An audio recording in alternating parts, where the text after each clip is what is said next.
Teman-teman, kembali lagi ke video saya membahas tentang pompa airnya, bagaimana kerusakannya dan apa solusinya ya.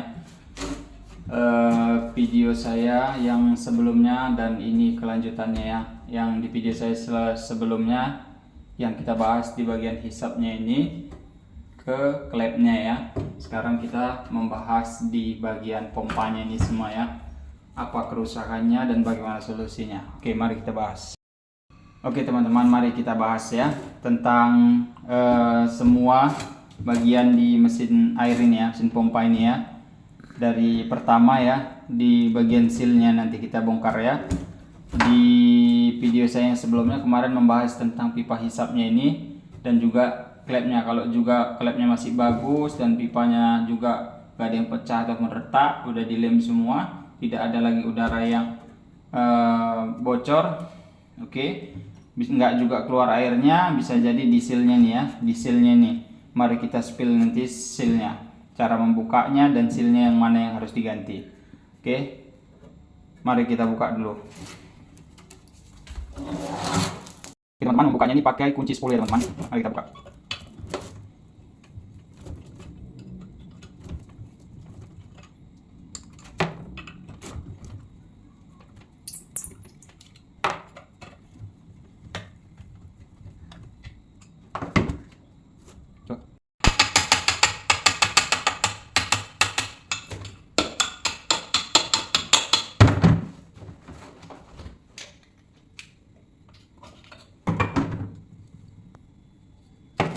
Ini dia namanya impellernya teman-teman.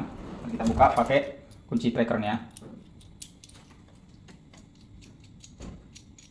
Ada juga dia memang yang ada juga memang ini impellernya dia gampang dibuka. Kalau yang sudah lama biasanya agak sulit ya teman-teman, harus pakai alat ya.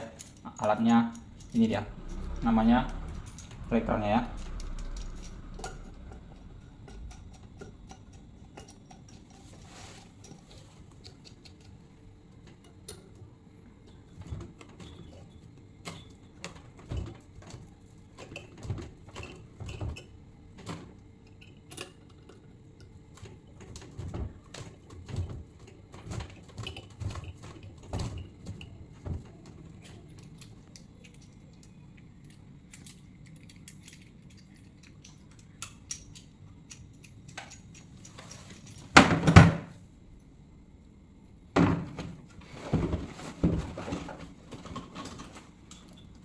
Oke, ini dia sealnya teman-teman.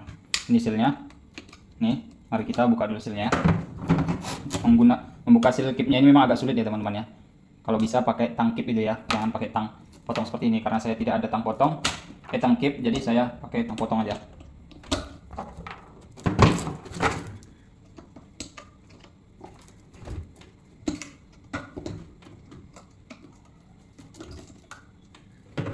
Ini sudah terbuka kipnya.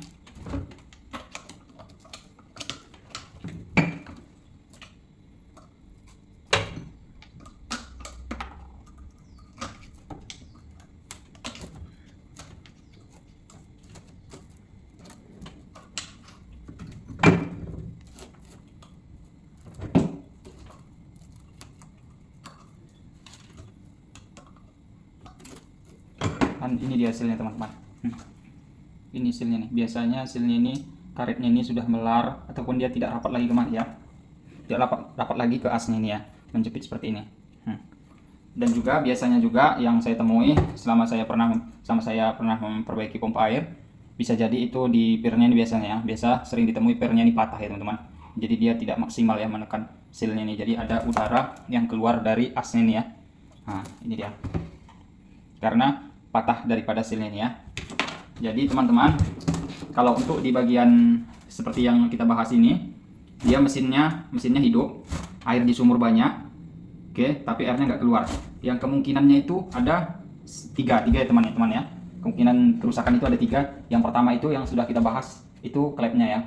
Klepnya ada kebocoran ya, klepnya rusak ya. Yang kedua itu pipa hisapnya, sejauh mana pipa hisapnya itu ke sumur, jangan ada kebocoran ya teman-teman, karena cara kerja pompa air ini modelnya dia menghisap ya, menghisap. Jadi kalau ada kebocoran daripada pipanya ini, jadi dihisapnya itu nggak maksimal ya, jadi nggak keluar ya teman-teman. Jadi udara yang dihisapnya itu, bukan air ya. Udah, kalau klepnya udah bagus, pipa hisapnya juga udah bagus, nggak ada yang pecah, nggak juga keluar, padahal airnya banyak, Satu lagi itu di bagian sealnya. Coba ditengok di bagian sealnya nih teman-teman. Bisa jadi itu sealnya ininya sudah mati karetnya ataupun udah melar dia.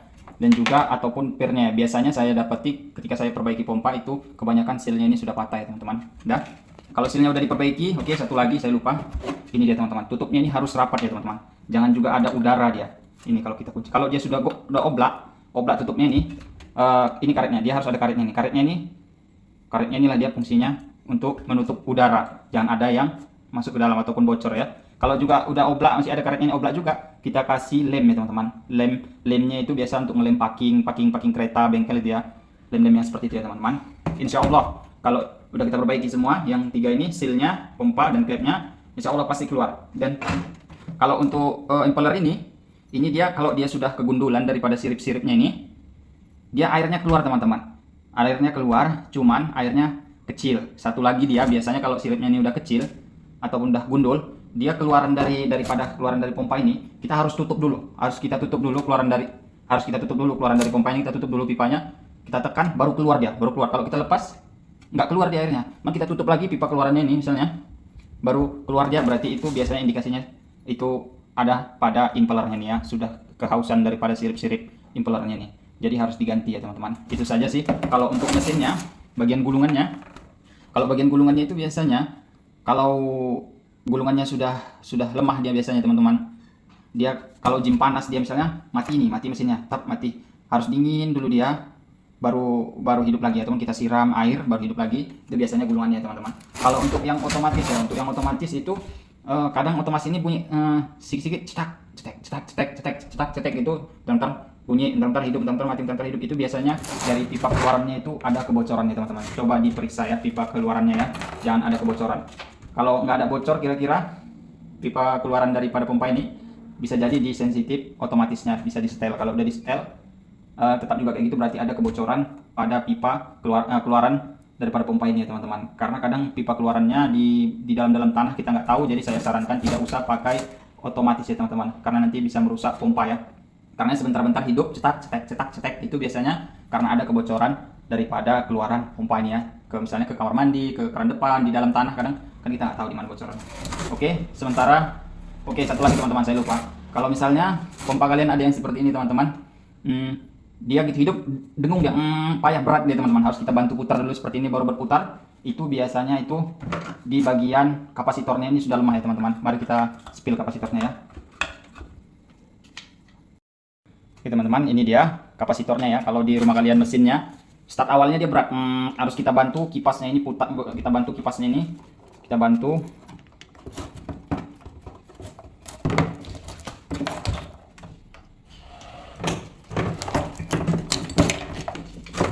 kalau start awalnya bunyi berat, ini kipasnya tidak mutar, harus kita bantu putar gini dia baru hidup.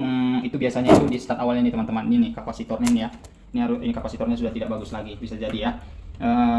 Kita gantilah kapasitornya yang baru, dia harus sesuai dengan kapasitas kapasitornya ini teman-teman. Seperti ini dia, nengok ukurannya di sini teman-teman, 5,0 ini berarti 5 mikro ya teman-teman. Jangan di bawah daripada 5 mikro, kalau di atasnya bisa tapi jangan terlalu tinggi ya. Seperti ini yang Panasonic 5 mikro ya, seperti itu ya teman-teman. Oke, mungkin jadi teman-teman kalau dia bunyi kasar lah dia pokoknya suaranya teman-teman, itu biasanya di bagian laharnya ya. Kalau nggak lahar depan, lahar belakang dia ya. Tapi itu tidak mempengaruhi daripada keluarnya air ya. Walaupun sekasar apapun dia air tetap keluar, cuman putarannya kurang maksimal itu aja, tapi tetap keluar airnya walaupun kecil ya. Cuman suaranya agak bising deh teman-teman. Cuman kalau mau lebih bagus lagi kita ganti ya, kita buka ya teman-teman.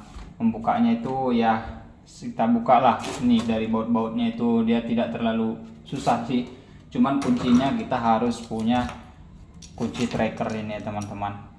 Kalau tidak punya kunci tracker ini mungkin agak sulit ya melepaskan laharnya. Oke, itu saja semua yang telah saya bahas sepengetahuan ilmu saya ya. Kalau ada kurang lebihnya saya mohon maaf, itu pengetahuan saya. Saya ingin berbagi ilmu ini, semoga bermanfaat untuk kepada semua teman-temanku semuanya, apalagi khusus untuk yang bapak-bapak ya kan, atau rusak di rumah, atau rusak air di rumahnya, nggak perlu dia memanggil mekanik ataupun orang yang ahlinya ya, bisa diperbaiki sendiri. Terima kasih telah menonton video saya, semoga bermanfaat ya. Mantap.